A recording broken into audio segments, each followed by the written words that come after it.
আমি মেজর ডালিম বলছি। লেফটেন্যান্ট কর্নেল অবসরপ্রাপ্ত শরীফুল হক ডালিম বীরোত্তম। বাংলাদেশের ইতিহাসে না বলা সত্য জানুন, কেন শেখ মুজিব খুন হলো সেটাও জানো। ডালিম বলছি। অসীম শ্রদ্ধা এবং প্রত্যয়ের সাথে এই ওয়েবসাইট বর্তমান এবং ভবিষ্যৎ প্রজন্ময় তাদেরকে উৎসর্গ করলাম যারা স্বাধীনতা, সত্য, ন্যায় এবং অধিকারের জন্য সংগ্রাম ও সাহস রাখবেন। বাংলাদেশ এবং স্বাধীনতার যুদ্ধ সম্পর্কে অনেক কিছু লেখা হলেও পুরো সত্য এখনও উদ্ঘাটিত হয়নি। যারা প্রথম থেকে ভারতীয় নীল নকশা সম্পর্কে অবগত ছিলেন এবং শেখ মুজিবের বিরোধিতা করেছিলেন, তাদের পক্ষে বিশ্বাস করা তেমন কঠিন ছিল না যে দেশের সার্বিক অবস্থা ক্রমান্বয়ে চরম পরিণতির দিকে ধাবিত হবে। কিন্তু যারা শেখ মুজিবের উপর অগাধ বিশ্বাস রেখেছিলেন, তাদের পক্ষে তেমনটি যে ঘটবেই সেটা মেনে নেওয়া কিছুতেই সম্ভব ছিল না। শেখ মুজিব সাধারণ ব্যক্তি ছিলেন না। যে পদে তিনি অধিষ্ঠিত হয়েছিলেন সেটাও ছিল অসাধারণ।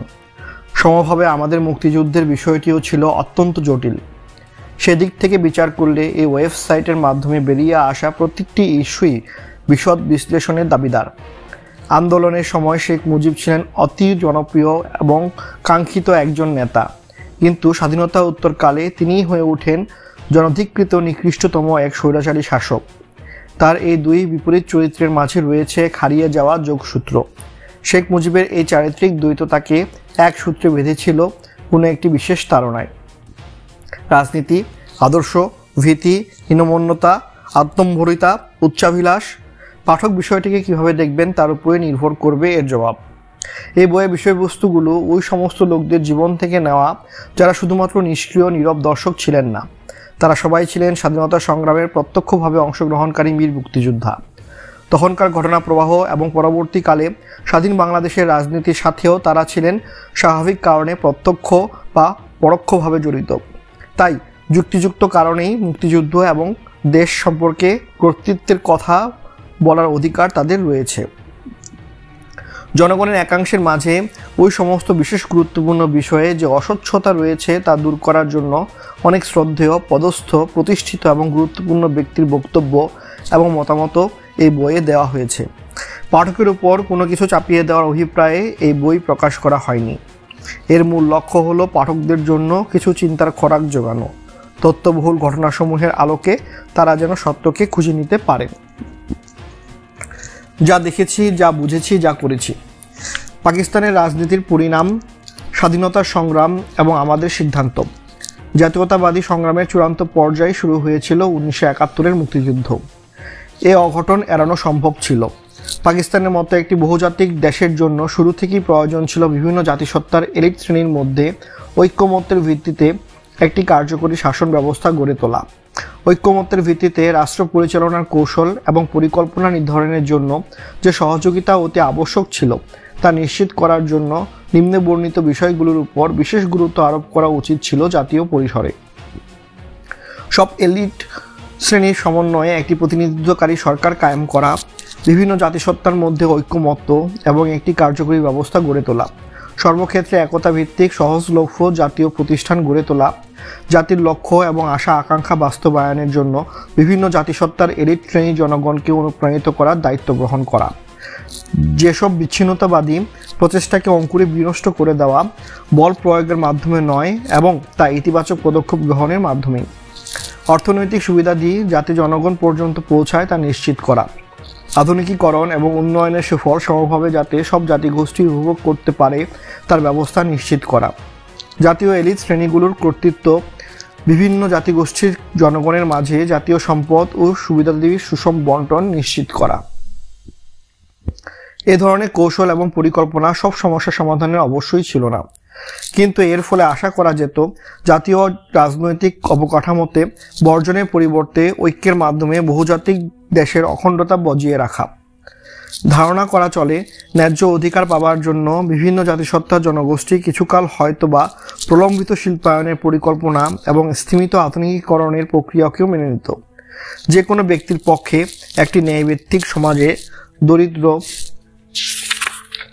হয়ে থাকাটা সহনীয় হয় তখনই যখন তার পড়শিরা সমাজে অর্জিত ধন সম্পদের বড়াই করার সুযোগ না পায়। একটি দেশ উন্নত হতে পারে শুধুমাত্র ঐক্যের ভিত্তিতে। বৈষম্য এবং বিভক্তি এক অথবা একাধিক জাতিগত রাষ্ট্রের জন্ম দেয়। ফলে সংখ্যাগরিষ্ঠ জনগোষ্ঠী হয় সমূহ ক্ষতি। এজন্যই বহুজাতিক একটি দেশের এলিট শ্রেণীদের ঐক্যবদ্ধভাবে কাজ করা অপরিহার্য হয়ে দাঁড়ায় শ্রেণী স্বার্থ এবং জাতীয় স্বার্থ দুটি বজায় রাখার জন্য। কোনো এক বিশেষ পর্যায়ে তারা অবশ্যই নিজ নিজ জাতি স্বার্থে একে অপরের সাথে দ্বন্দ্বে লিপ্ত হতে পারে, কিন্তু কোনো ক্রমেই তাদের একে অপরের সহাশক্তি ও বোঝাপড়ার ক্ষমতার প্রতি সন্দেহ পোষণ করা উচিত নয়। তেমনটি হলে বিচ্ছিন্নবাদের বিপদসংকুল একতরফা রাস্তা অবশ্যই খুলে যাবে। তথাকথিত ইসলাম ও ইসলামিক রাষ্ট্রের ধ্বজাধারী পাঞ্জাবি মহাজের নিয়ন্ত্রিত কেন্দ্রীয় সরকার শুরু থেকেই বাঙালিদের নিঃস্ব, হীনমনা এবং পশ্চাৎমুখী জনগোষ্ঠী হিসেবে গণ্য করে আসছিলেন। তারা মনে করতেন বাঙালি জনগোষ্ঠী পশ্চিম পাকিস্তানের উপর একটি বোঝা স্বরূপ। তারা বিশ্বাস করতেন পাকিস্তানি জাতীয়তাবাদ এবং অর্থনৈতিক উন্নতির সাথে বাঙালির জাতিগত চেতনা এবং তাদের হিন্দুয়ানি মনোভাব সঙ্গতিপূর্ণ নয়।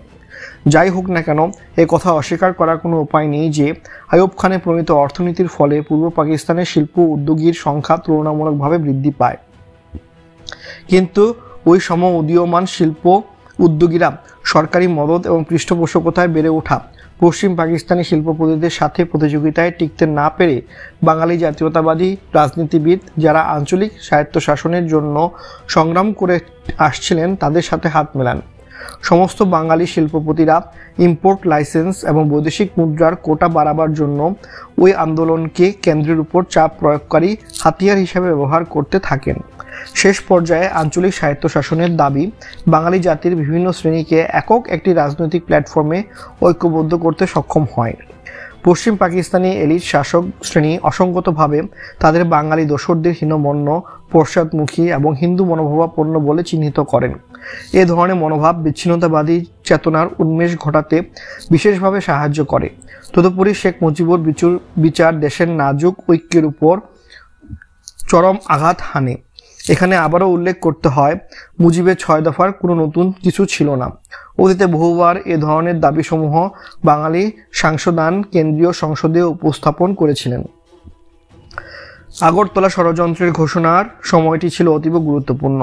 এই ঘোষণাটি করা হয় এমন এক সময় যখন সারা দেশ জুড়ে এক জটিল রাজনৈতিক সমস্যা বিরাজমান। দেশ জুড়ে জনগণ তখন আইয়ুব শাহীর নিষ্পেষণ ও স্বৈরাচারী শাসনের বিরুদ্ধে বিদ্রোহী হয়ে উঠেছে। আইয়ুব শাহী আঞ্চলিক বৈষম্য দূরীকরণের কোনো প্রচেষ্টা তো করেই নাই, বরং পাঞ্জাবি মহাজের এলিট শ্রেণীর কায়েমি স্বার্থকে লালন করে তাদের আধিপত্যটাকে আরও সুসংহত করে তোলে। সামরিক শাসনকালে কেন্দ্রীয় প্রশাসনে বাঙালিদের প্রতিনিধিত্ব একরকম ছিল না বললেই চলে। 60-এর দশকে যখন বাঙালিদের ধৈর্যের বাঁধ প্রায় ভেঙে পড়ছিল, ঠিক তখনই পাকিস্তানের কেন্দ্রীয় শাসক গোষ্ঠী কর্তৃক বাঙালি রাজনৈতিক নেতৃবৃন্দকে বিশ্বাসঘাতক এবং শত্রু শক্তি ভারতের দালাল হিসেবে আখ্যায়িত করার ফলে অবস্থার আরও অবনতি ঘটে। বাংলাভাষী জনগণ যারা দ্ব্যর্থহীনভাবে 1947 সালে পাকিস্তানের পক্ষে ছিলেন, তারা পশ্চিমা শাসক গোষ্ঠীর কাছ থেকে এ ধরনের ব্যবহার কখনোই প্রত্যাশা করেনি। পাকিস্তানের অতি সহজে ভুলে গিয়েছিলেন পশ্চিমা শাসকগণ যে পাকিস্তান সৃষ্টিতে বাঙালি জনগোষ্ঠী বিশেষ সহায়ক ভূমিকা পালন করেছিলেন। যদিও বাহ্যিকভাবে মুজিবের দাবিগুলো ছিল চরম প্রকৃতির, পাকিস্তান তখনও ছিল অভিপ্রিয় প্রতিটি বাঙালির কাছে। বাঙালি জনগণ শুধু চেয়েছিল রাষ্ট্র পরিচালনার ক্ষেত্রে মত প্রকাশের ন্যায্য অধিকার। তারা চেয়েছিল সাম্য ও সংহতির উপর একটি রাজনৈতিক কাঠামো। তারা চাইছিল স্বৈরাচারী একনায়কত্বের পরিবর্তে একটি গণতান্ত্রিক সরকার। স্বৈরাচারী একনায়কত্ব তাদের অতীতের হিন্দু আধিপত্য ও অত্যাচার এবং ঔপনিবেশিক শোষণকেই জোরালোভাবে মনে করিয়ে দিয়েছিল। এ থেকে এটাই পরিষ্কারভাবে বলা চলে, বাঙালিরা সুচিন্তিত কতগুলো লক্ষ্যের বাস্তবায়নের জন্যই মূলত সংগ্রাম করেছিল, কোনো স্বাধীন রাষ্ট্র প্রতিষ্ঠা করার জন্য নয়। এটা জোর দিয়েই বলা যায় যে আইয়ুব শাহীর পতনকালে পূর্ব পাকিস্তানের বিচ্ছিন্ন হয়ে পড়াটা মোটেই অবধারিত পরিণতি ছিল না। জাতীয় রাজনীতি এবং অর্থনীতিতে বাঙালিদের অংশদারিত্বের অধিকার থেকে বঞ্চিত রেখে ক্ষমতাধর শাসক চক্র বাঙালি এলিট শ্রেণীকে জনগণের আন্দোলনের প্রতি ঠেলে দিয়েছিল এবং তাদের নৃতাত্ত্বিক, সাংস্কৃতিক এবং ভাষাগত বৈষম্যকে পুনর্জীবিত করেছিল। এই আন্দোলনের নেতৃত্ব দিতে বাধ্য করেছিল জাতীয় ঐক্যের বিরুদ্ধে। এ থেকে পরিশেষে এটাই বলা চলে যে অসম উন্নয়নই বাধ্য করেছিল বাঙালি এলিট শ্রেণীকে কেন্দ্রের বিরুদ্ধে জনগণের সাথে ঐক্যবদ্ধ হতে এবং জাতীয়তাবাদী চেতনার পরিবর্তে বাঙালিত্বকে উস্কে দিতে। বাঙালিত্বের চেতনাই তখন আঠার মতো বাঙালি এলিট শ্রেণীর জনগণের সাথে এক অটুট বন্ধনে বেঁধেছিল। অসম উন্নয়ন, শোষণ, বঞ্চনা এবং নৃতাত্ত্বিক চেতনা ওই ধরনের লোভী যোগ যা একে অপরকে শুষে বেঁচে থাকে সেই সময় অবধি, যখন সশস্ত্র সংঘাত অথবা অভ্যুত্থানের বিকল্প আর কোনো পথ থাকে না। দুঃখজনক হলেও সত্য, পাকিস্তানও ঠিক সেই সন্ধিক্ষণে পৌঁছে অপরিহার্য এক মহাবিপর্যয়ের অপেক্ষা করছিল 70-এর দশকের শেষে। অন্তিম অবস্থায় সামরিক জান্তা রাজনৈতিক সমস্যার সমাধান বন্ধুকে জোরে করার সিদ্ধান্ত নেয়। শুরু হয় 25-26 মার্চ 1971-এর আর্মি ক্র্যাকডাউন। পাকিস্তান সেনাবাহিনী বাঙালিদের আন্দোলন নস্যাৎ করার জন্য বর্বরচিত সশস্ত্র অভিযান শুরু করে সমগ্র বাঙালি জাতির বিরুদ্ধে। এভাবে অনিবার্য হয়ে ওঠে দেশ বিভক্তি। পাকিস্তান 1947 থেকে 1971। 1971-এর মুক্তি সংগ্রাম পর্যন্ত ঘটনা প্রবাহ। পাকিস্তানের গঠন প্রকৃতিটি ছিল একটু অস্বাভাবিক। ভৌগোলিকভাবে এই দেশের দুই অংশের মধ্যে 1000 মাইল এর ব্যবধান সৃষ্টি করে রেখেছিল ভারত। নৃতাত্ত্বিক, সাংস্কৃতিক, ভাষা এবং আর্থসামাজিক দিক দিয়ে এই দুই অংশের মাঝে ছিল বড় ধরনের ব্যবধান। এই সমস্ত ব্যবধানগুলো ক্রমশ বেড়ে যায় ক্ষমতাসীন গোষ্ঠী ছলে বলে কৌশলে ক্ষমতা কুক্ষিগত করার নীতি গ্রহণের পরিপ্রেক্ষিতে। ক্ষমতাসীন গোষ্ঠী তাদের ভাষা এবং সংস্কৃতি অন্যায়ভাবে গায়ের জোরে অন্যদের উপর চাপিয়ে দিতে চায়, যাতে রাজনৈতিকভাবে পুরো দেশের উপর তাদের প্রাধান্য বজায় রাখা সম্ভব হয়, অর্থনৈতিকভাবে শোষণ কায়েম রাখা যায়। পাকিস্তান সৃষ্টি জন্মলগ্নের সংঘাতের সূত্রপাত ঘটে যখন 1948 সালে জনাব মোহাম্মদ আলী জিন্নাহ গভর্নর জেনারেল হিসেবে ঢাকার এক জনসভায় ঘোষণা দেন উর্দুই হবে পাকিস্তানের একমাত্র রাষ্ট্রভাষা। তাৎক্ষণিকভাবে এর প্রতিবাদে জানানো হয় বাংলা ভাষাভাষী জনগোষ্ঠীর পক্ষ থেকে, যা পরবর্তীকালে জাতীয়তাবাদী চেতনার উন্মেষ ঘটাতে সাহায্য করে। এরপর 1952 সালে ভাষা আন্দোলনের সময় রক্তের বিনিময়ে পূর্ব বাংলার জনগণ তাদের মাতৃভাষার মর্যাদা অক্ষুণ্ণ রাখার দৃঢ়তা ব্যক্ত করেন, যার ফলে পাকিস্তানের শাসক গোষ্ঠী বাংলা ভাষাকে রাষ্ট্রভাষার মর্যাদা দিতে বাধ্য হয়। 1954 সালে পূর্ব পাকিস্তানে জাতীয়তাবাদী চেতনায় উদ্বুদ্ধ ইউনাইটেড ফ্রন্ট নির্বাচনে জয়ী হয়ে প্রাদেশিক সরকার গঠন করে, কিন্তু কেন্দ্রের ক্ষমতাসীনরা এদের হাতে ক্ষমতা দিতে নারাজ হয়ে নানা ধরনের কৌশল অবলম্বন করে তাদেরকে ক্ষমতা থেকে দূরে সরিয়ে রাখতে চেষ্টা চালায়। ফলে পূর্ব পাকিস্তানে রাজনৈতিক অস্থিতিশীলতা দেখা দেয়। একের পর এক সরকারের পতন ঘটানোর তামাশা শুরু করা হয় অতি চতুরতার সাথে, যার অজুহাতে পরে 1958 সালে জেনারেল আইয়ুব খান ক্ষমতা দখল করে দেশে সামরিক শাসন জারি করেন। 70-এর দশকের ঘটনাবলী পূর্ব পাকিস্তানের জনগণের মনে এই বিশ্বাস জন্মাতে সক্ষম হয় যে পূর্ণ স্বায়ত্তশাসন অর্জন করা ছাড়া আর অন্য কোনো উপায়ে তারা তাদের নিজেদের ন্যায্য অধিকার প্রতিষ্ঠা করতে পারবে না। সর্বক্ষেত্রে পূর্ব পাকিস্তানবাসীদের উপর চলতে থাকে বৈষম্যমূলক আচরণ এবং পাকিস্তানে প্রতিষ্ঠিত কায়েমি স্বার্থবাদী গোষ্ঠীদের অবারিত শোষণের ফলে অর্থনৈতিকভাবে পশ্চিম পাকিস্তানের পশ্চাৎভূমি হিসাবে দেউলিয়া হয়ে পড়ে পূর্ব পাকিস্তান। 1961-62 সালে হামিদুর রহমান শিক্ষা কমিশন রিপোর্টের বিরুদ্ধে পূর্ব পাকিস্তানের ছাত্র সমাজের মধ্যে প্রচণ্ড বিক্ষোভের সৃষ্টি হয়। 1966 সালে স্বায়ত্তশাসন এবং ন্যায্য অধিকার অর্জন করার জন্য শেখ মুজিবুর রহমান ও তার দল আওয়ামী লীগ তাদের 6 দফা প্রোগ্রাম পেশ করে। এতে জাতীয়তাবাদী চেতনায় এক নতুন মাত্রা যোগ হয়। 6 দফা ছিল পাকিস্তানের অবকাঠামোর মধ্যে পূর্ব পাকিস্তানের জন্য পূর্ণ স্বায়ত্তশাসনের অধিকার আদায়ের দাবি। এতে ক্ষমতাশালী গোষ্ঠী আতঙ্কিত হয়ে ওঠে, শেখ মুজিবকে আগরতলা ষড়যন্ত্র মামলার সাথে জড়িত করে দেশদ্রোহিতার অভিযোগে কারাবন্দী করে। কিন্তু বাংলাদেশের সিংহপুরুষ মাওলানা আব্দুল হামিদ খান ভাসানী সারা দেশব্যাপী এক দুর্বার আন্দোলন গড়ে তোলেন, যার ফলে 1969 সালে ফেব্রুয়ারি মাসে আইয়ুব সরকার তাকে ও তার সহকর্মীদের বিনা শর্তে মুক্তি দিতে বাধ্য হয়। মার্চ মাসে পাকিস্তানের পূর্ব পশ্চিম অংশে আইয়ুব বিরোধী আন্দোলনের চাপে জেনারেল আইয়ুব খান ক্ষমতা ছাড়তে বাধ্য হন এবং তার স্থলাভিষিক্ত হন সেনাপ্রধান ইয়াহিয়া খান। জেনারেল ইয়াহিয়া খান 1970 সালে পাকিস্তানে জাতীয় এবং প্রাদেশিক নির্বাচন করান। সেই নির্বাচনে আওয়ামী লীগ জাতীয় এবং প্রাদেশিক নির্বাচনে নিরঙ্কুশ সংখ্যাগরিষ্ঠতা অর্জন করে কেন্দ্র এবং প্রাদেশিক সরকার গঠনের দাবিদার হয়ে ওঠে। কিন্তু সামরিক জান্তা এবং পশ্চিম পাকিস্তানের ধূর্ত রাজনৈতিক নেতা জুলফিকার আলী ভুট্টোর যোগ সাজসে আওয়ামী লীগের কাছে ক্ষমতা হস্তান্তর না করার ফন্দি ফিকির করতে থাকেন। তাদের এ ধরনের কূটকৌশলের জবাবে পূর্ব পাকিস্তানের জনগণ এক অসহযোগ আন্দোলন শুরু করে 1971-এর 3রা মার্চ থেকে। 2রা মার্চ পূর্ব বাংলার ছাত্র ও যুব সমাজের পক্ষ থেকে আসমা আব্দুর রব ঢাকা বিশ্ববিদ্যালয়ে বটতলায় সর্বপ্রথম স্বাধীন বাংলাদেশের পতাকা উত্তোলন করেন। তার এই উদ্যোগের জন্য শেখ মুজিব জনাব রবকে তিরস্কার করেছিলেন।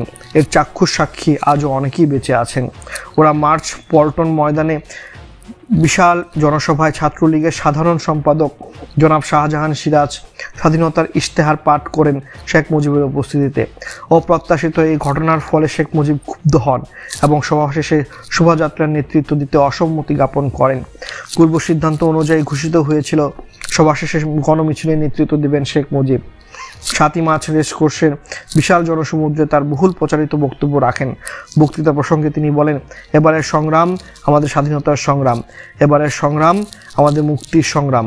কিন্তু বক্তৃতা শেষ করার সময় তিনি ঘোষণা দেন, জয় বাংলা, জয় পাঞ্জাব, জয় সিন্ধ, জয় বেলুচিস্তান, জয় সীমান্ত প্রদেশ ও জয় পাকিস্তান। তার ওই বক্তৃতা পরদিন সবকটি দৈনিক পত্রিকাতেই ছাপা হয়। অবশেষে ক্ষমতা হস্তান্তরের সব আলোচনায় যখন ব্যর্থ হয়ে গিয়েছিল, তখন সামরিক জান্তা অস্ত্রের মাধ্যমে রাজনৈতিক সংকটের মোকাবেলা করার সিদ্ধান্ত নেয়। তারা হায়নার মতো ঝাঁপিয়ে পড়বে পূর্ব পাকিস্তানের নিরস্ত্র জনগণের উপর। 25-26 মার্চ 1971 কালো রাতে চালানো হয় পাশবিক শ্বেত সন্ত্রাস। 6 দফা আওয়ামী লীগের রাজনৈতিক ম্যানিফেস্টো। 6 দফা। 1, ঐতিহাসিক লাহোর প্রস্তাবের ভিত্তিতে পাকিস্তানকে একটি সত্যিকারের ফেডারেশন রূপে গড়িতে হইবে। তাহাতে পার্লামেন্ট পদ্ধতির সরকার থাকিবে। সকল নির্বাচন সার্বজনীন প্রাপ্তবয়স্কদের সরাসরি ভোটে অনুষ্ঠিত হইবে। আইনসভাসমূহে সার্বভৌমত্ব থাকিবে। সংশোধিত সরকারের চরিত্র হবে ফেডারেল এবং সংসদীয় গণতান্ত্রিক। জাতীয় এবং ফেডারেটিং ইউনিটসমূহে প্রত্যক্ষ গণভোটের মাধ্যমে সরকার নির্বাচিত হবে। জনসংখ্যার অনুপাতে ফেডারেল সংসদে প্রতিনিধিত্ব করা হবে। 2, কেন্দ্রীয় সরকারের হাতে মাত্র 2টি বিষয় থাকবে, প্রতিরক্ষা এবং বৈদেশিক নীতি। অবশিষ্ট বিষয়সমূহ স্টেট বা প্রদেশসমূহের হাতে থাকিবে। 3, পূর্ব এবং পশ্চিম পাকিস্তানের 2টি পৃথক অথচ বিনিময়যোগ্য মুদ্রার প্রচলন করিতে হইবে, অথবা 2 অঞ্চলের জন্য একই কারেন্সি থাকিবে। শাসনতন্ত্রে এমন একটি সুনির্দিষ্ট নির্দেশ থাকিতে হইবে যাহাতে পূর্ব পাকিস্তানের মুদ্রা পশ্চিম পাকিস্তানে পাচার না হইতে পারে। এই বিধানে পাকিস্তানে একটি ফেডারেল রিজার্ভ ব্যাংক থাকিবে, 2 অঞ্চলে 2টি আঞ্চলিক রিজার্ভ ব্যাংক থাকিবে। সংশোধিত ফেডারেল সরকার শুধুমাত্র পররাষ্ট্র, প্রতিরক্ষা এবং নিম্নে বর্ণিত শর্ত সাপেক্ষে মুদ্রা সম্পর্কিত বিষয়াদির জন্য দায়ী থাকিবেন। বিষয়গুলো হলো: ক, 2 উইং এর জন্য 2টি ভিন্ন ভিন্ন কিন্তু পরিবর্তনশীল মুদ্রা ব্যবস্থা চালু করতে হবে, অথবা সারা দেশের জন্য একটি মুদ্রা ব্যবস্থা রাখা যাইতে পারে, কিন্তু এক্ষেত্রে সাংবিধানিক আইন প্রবর্তন করিতে হইবে যাতে করে পূর্ব পাকিস্তান থেকে পশ্চিম পাকিস্তানের সম্পদ ও অর্থ পাচার না হইতে পারে। আলাদা ব্যাংকিং রিজার্ভ সৃষ্টি করিতে হইবে পূর্ব পাকিস্তানের জন্য। আলাদাভাবে আর্থিক এবং আয় ব্যয় ও হিসাব নিকাশের ক্ষমতা থাকিবে পূর্ব পাকিস্তানে। 2টি ভিন্ন ভিন্ন পরিবর্তনশীল মুদ্রা ব্যবস্থা প্রচলন করা প্রতিটি অংশে কিংবা অঞ্চলের জন্য, অথবা একটি মুদ্রা ব্যবস্থাই চালু থাকিবে। তবে কেন্দ্রীয় রিজার্ভ ব্যাংকিং সিস্টেমের ভিতর আঞ্চলিক রিজার্ভ ব্যাংক সৃষ্টি করিতে হইবে এবং এমন ব্যবস্থা প্রবর্তন করিতে হইবে যাতে এক অঞ্চলের সম্পদ কিংবা অর্থ অন্য অঞ্চলে পাচার করা সম্ভব না হয়। সকল প্রকার ট্যাক্স, খাজনা, ধার্য ও আদায়ের ক্ষমতা থাকিবে আঞ্চলিক সরকারের হাতে। আঞ্চলিক সরকারের আদায়কৃত রেভিনিউর একটি অংশ ফেডারেল তহবিলে জমা হইবে। এইভাবে জমাকৃত টাকাই ফেডারেল সরকারের মূলধন হইবে। সংশোধিত আর্থিক লেনদেন, আয় ব্যয় এবং পরিকল্পনা হইবে ফেডারেটিং ইউনিটগুলোর। ফেডারেটিং ইউনিটগুলো কেন্দ্রীয় সরকারের বরাদ্দকৃত অর্থের যোগান দিবে প্রতিরক্ষা ও পররাষ্ট্র বিষয়ক কর্মকাণ্ডের জন্য। দেশের সংবিধানে নির্ধারিত বরাদ্দ আয় কেন্দ্র পাইবে যথাযথভাবে নির্ধারিত অনুপাতে। সংবিধানে এমন বিধান নির্ধারণ করা হইবে যাতে কেন্দ্রীয় সরকার ফেডারেটিং ইউনিটগুলোর কাছ থেকে নিয়মিত অর্থ পায়, যাতে করে ফেডারেল ইউনিটগুলোর আয় ব্যয় সংক্রান্ত নীতিগুলোর উপর ক্ষেত্র বিশেষ নিয়ন্ত্রণ করা সম্ভব হয়। 5, 2 অঞ্চলের বৈদেশিক মুদ্রা আদায়ের পৃথক পৃথক হিসাব রাখিতে হইবে। এইসব অর্থ আঞ্চলিক সরকারের এখতিয়ারে থাকিবে। কেন্দ্রীয় সরকারের প্রয়োজনীয় বৈদেশিক মুদ্রা 2 অঞ্চল সমানভাবে দিবে অথবা সংবিধানে নির্ধারিত হারে আদায় হইবে। বিদেশের সঙ্গে বাণিজ্য চুক্তি, বিদেশ ট্রেড মিশন স্থাপন ও আমদানি রপ্তানির অধিকার আঞ্চলিক সরকারের থাকিবে। সংশোধিত বৈদেশিক মুদ্রা অর্জনের সব হিসাব প্রতিটি ফেডারেটিং ইউনিটের নিয়ন্ত্রণে পৃথক পৃথকভাবে রাখার বিধান সংবিধানে রাখা হইবে। কেন্দ্রের জন্য প্রয়োজনীয় বৈদেশিক মুদ্রা প্রতিটি ফেডারেটিং ইউনিটকে অনুপাত কি প্রদান করে হবে সেটা সংবিধানে পরিষ্কারভাবে বর্ণিত থাকিবে। দেশের পররাষ্ট্র নীতি নির্ধারণের দায়িত্ব হবে কেন্দ্রীয় সরকারের, কিন্তু সেই নীতির আওতায় আঞ্চলিক সরকারগুলো বহির্বাণিজ্য ও বৈদেশিক সাহায্য সম্পর্কে সরাসরি আলোচনা ও চুক্তি সম্পাদন করিতে পারিবে এবং সেই বিধানও সংবিধানে থাকিতে হইবে। পূর্ব পাকিস্তানের জন্য মিলিশিয়া বা প্যারামিলিটারি রক্ষী বাহিনী গঠন করা হইবে এবং প্রতিরক্ষা ব্যবস্থার ক্ষেত্রে পূর্ব পাকিস্তানকে আত্মনির্ভরশীল করিতে হইবে। সংশোধিত জাতীয় নিরাপত্তার স্বার্থে ফেডারেটিং ইউনিটগুলো নিজস্ব মিলিশিয়া অথবা প্যারামিলিটারি ফোর্স গঠন করিতে পারিবে।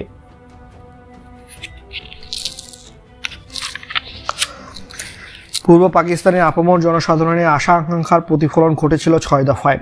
6 দফার মাধ্যমে পরিষ্কার হয়ে উঠেছিল কিভাবে কেন্দ্রের ক্ষমতাসীন গোষ্ঠী পূর্ব পাকিস্তানকে শোষণ করেছিল। যাই হোক, তবুও বলতে হয় 6 দফার ঘোষণার সময়টা ছিল তাৎপর্যপূর্ণ। 1965 সালে পাক ভারত যুদ্ধের পরই 6 দফা ঘোষিত হয়। সামরিক চুক্তি থাকা সত্ত্বেও 1965 সালের যুদ্ধে আমেরিকার ভূমিকা পাকিস্তান সরকারের মনোপুত ছিল না। এই বিষয়ে প্রেসিডেন্ট আইয়ুব খান আমেরিকান সরকারকে তার অসন্তুষ্টি জানিয়েছিল। তাই নয়, বিকল্প উপায় হিসাবে আইয়ুব খান আমেরিকার শত্রু গণচীনের সাথে বন্ধুত্ব গড়ে তোলার উদ্যোগ গ্রহণ করে। আর এই উদ্যোগকে আমেরিকান সরকার তাদের স্বার্থবিরোধী বলে মনে করে। তাই আইয়ুবের উদ্ধত্তের উপযুক্ত জবাব দেওয়ার জন্য আমেরিকা আইয়ুব বিরোধী আন্দোলনে সক্রিয় সহযোগিতা দিতে থাকে। এই চক্রান্তে মদত যোগাবার জন্য যারা হাত বাড়িয়েছিলেন তাদের মধ্যে বিদগ্ধ হারুপ পরিবারের আলফা ইন্স্যুরেন্স কোম্পানির ভাতাপ্রাপ্ত সদস্য শেখ মুজিব ছিলেন অন্যতম। এই চক্রান্তের ফসল হিসেবে বেরিয়ে আসে 6 দফা। যদিও বলা হয়ে থাকে বাঙালি বুদ্ধিজীবী এবং অর্থনীতিবিদ যথা ডক্টর কামাল হোসেন, ডক্টর রেহমান সুবহান, ডক্টর নুরুল ইসলাম, প্রফেসর আব্দুর রাজ্জাক প্রমুখরাই ছিলেন 6 দফার জন্মদাতা। কিন্তু যে সত্যটি কখনোই প্রকাশ করা হয়নি সেটা হলো 6 দফা প্রণয়নে আমেরিকার কয়েকজন বিশিষ্ট অর্থনীতিবিদ ফোর্ড ফাউন্ডেশনের মদতপুষ্ট হয়ে এই 6 দফা দাবি প্রণয়নে কাজ করেছিলেন। 6 দফা পাকিস্তানকে দ্বিখণ্ডিত করার জন্য নয়, শুধুমাত্র আইয়ুব খানকে তার বেয়াদবির উপযুক্ত শিক্ষা দেওয়ার জন্যই প্রণীত হয়েছিল। পাকিস্তানকে দ্বিখণ্ডিত করতে কখনো কাউকে কোনোরূপ সাহায্য আমেরিকা করেনি, কারণ তারা কখনোই পাকিস্তান দ্বিখণ্ডিত হোক সেটা চায়নি। এই ব্যাপারে তৎকালীন আমেরিকার রাষ্ট্রদূত জে ফার্নাল্যান্ড পরিষ্কারভাবে মুজিবকে হুঁশিয়ার করে দিয়েছিলেন। রাজনৈতিক অবমিশ্রতা থেকে একচ্ছত্র নেতায় পরিণত। 6 দফা দাবির বহিঃপ্রকাশ ঘটার আগ পর্যন্ত শেখ মুজিবের ভূমিকা পূর্ব পাকিস্তানের রাজনীতিতে তেমন গুরুত্বপূর্ণ ছিল না। 1954 সালে রাজনীতিতে এক চমকপ্রদ ঘটনা ঘটিয়ে মুজিব আকস্মিকভাবে রাজনীতিতে আলোচনা ব্যক্তিতে পরিণত হন।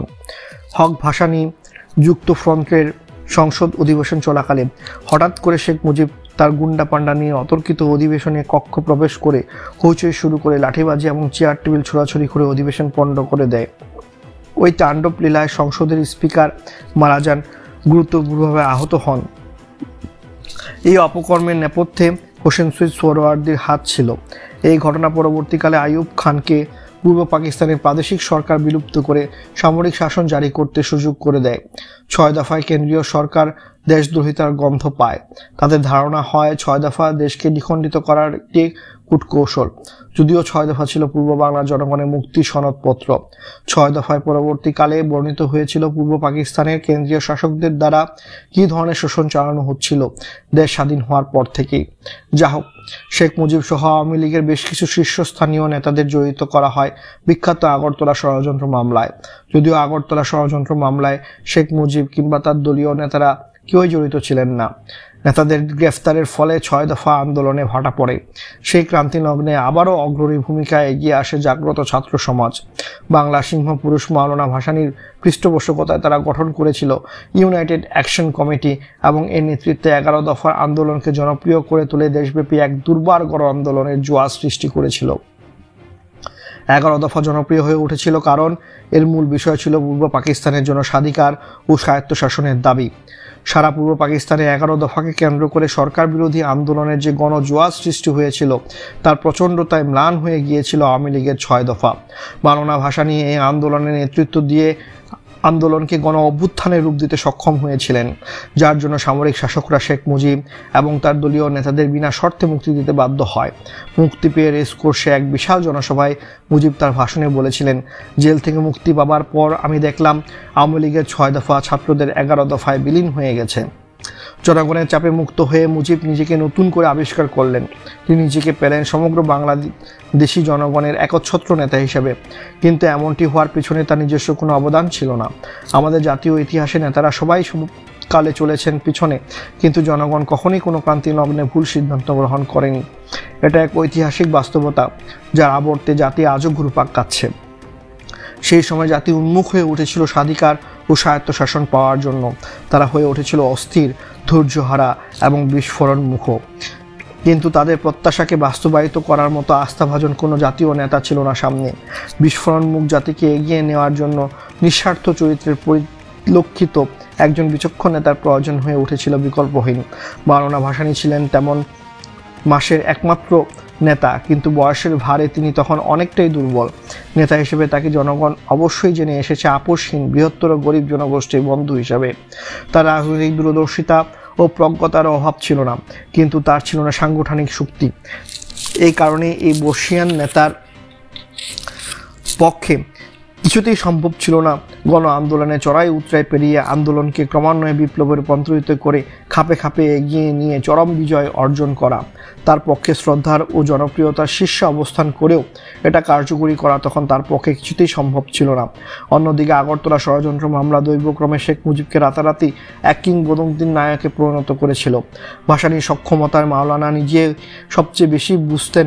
তারই আহ্বানে দেশের জনগণ মুজিবকে একচ্ছত্র নেতা হিসেবে গ্রহণ করে নিয়েছিল, একান্ত বাধ্য হয়ে কোনো বিকল্প না থাকায়।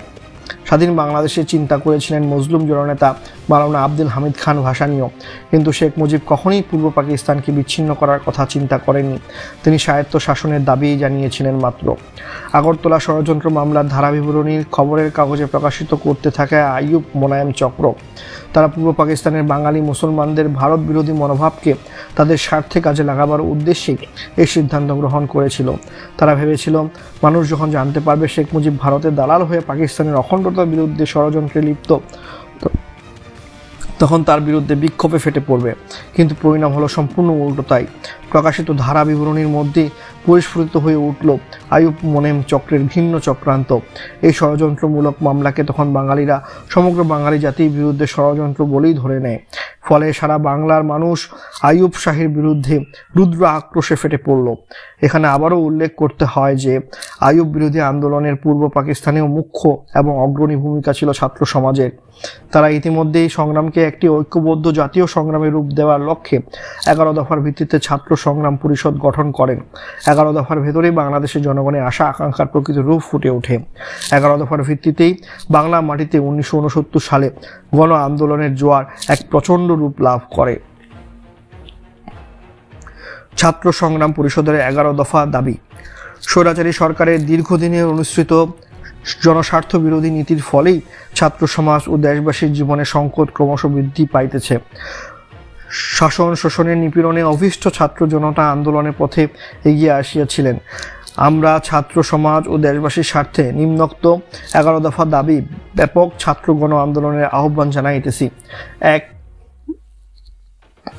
অসচ্ছল কলেজসমূহকে প্রাদেশিকরণের নীতি পরিত্যাগ করিতে হইবে এবং জগন্নাথ কলেজ সহ প্রাদেশিকরণকৃত কলেজসমূহকে পূর্বাবস্থায় ফিরাইয়া দিতে হইবে।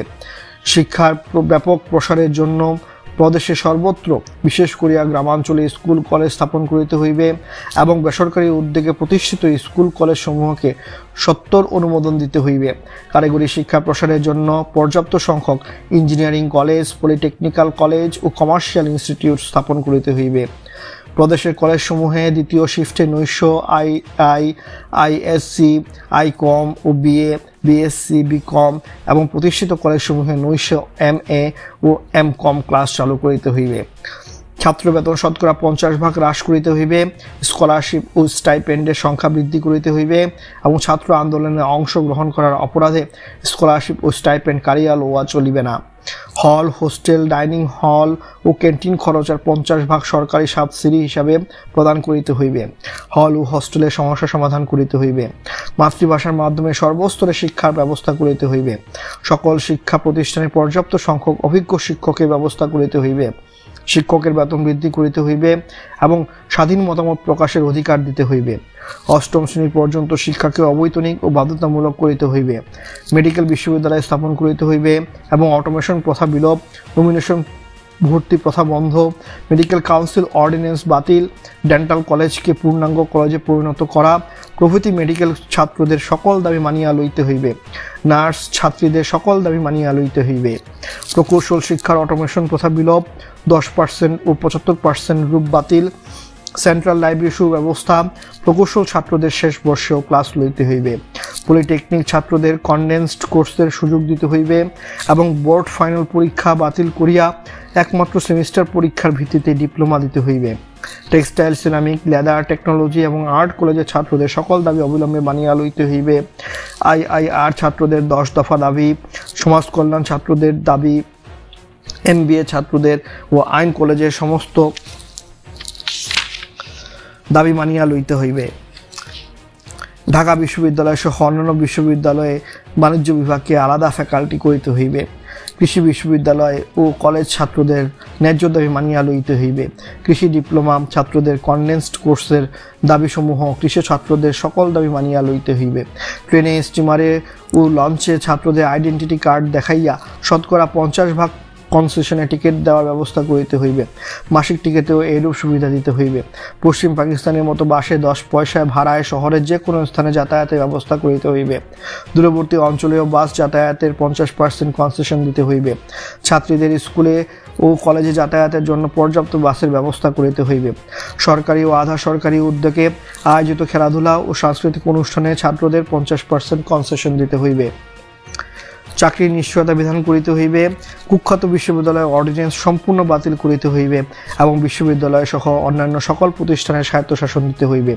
শাসক গোষ্ঠীর শিক্ষা সংকোচন নীতি, প্রামাণ্য দলিল, জাতীয় শিক্ষা কমিশন রিপোর্ট ও হামিদুর রহমান কমিশন রিপোর্ট সম্পূর্ণ বাতিল এবং ছাত্র সমাজ ও দেশবাসীর স্বার্থে গণমুখী বৈজ্ঞানিক শিক্ষা ব্যবস্থা কায়েম করিতে হইবে।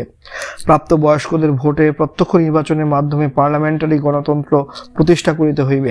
বাক স্বাধীনতা ও সংবাদপত্রের স্বাধীনতা দিতে হইবে। দৈনিক ইত্তেফাক পত্রিকার উপর হইতে নিষেধাজ্ঞা প্রত্যাহার করিতে হইবে। নিম্নলিখিত দাবিসমূহ মানিয়া লইবার ভিত্তিতে পূর্ব পাকিস্তানে পূর্ণ স্বায়ত্তশাসন দিতে হইবে। দেশের শাসনতান্ত্রিক কাঠামো হইবে ফেডারেশন, শাসনতান্ত্রিক রাষ্ট্রসংঘ এবং আইন পরিষদের ক্ষমতা হইবে সার্বভৌম। ফেডারেল সরকারের ক্ষমতা দেশ রক্ষা, বৈদেশিক নীতি ও মুদ্রা এই কয়েকটি বিষয় সীমাবদ্ধ থাকিবে। অপরাপর সকল বিষয়ে অঙ্গরাষ্ট্রগুলোর ক্ষমতা হইবে নিরঙ্কুশ। দুই অঞ্চলের জন্য একই মুদ্রা থাকিবে।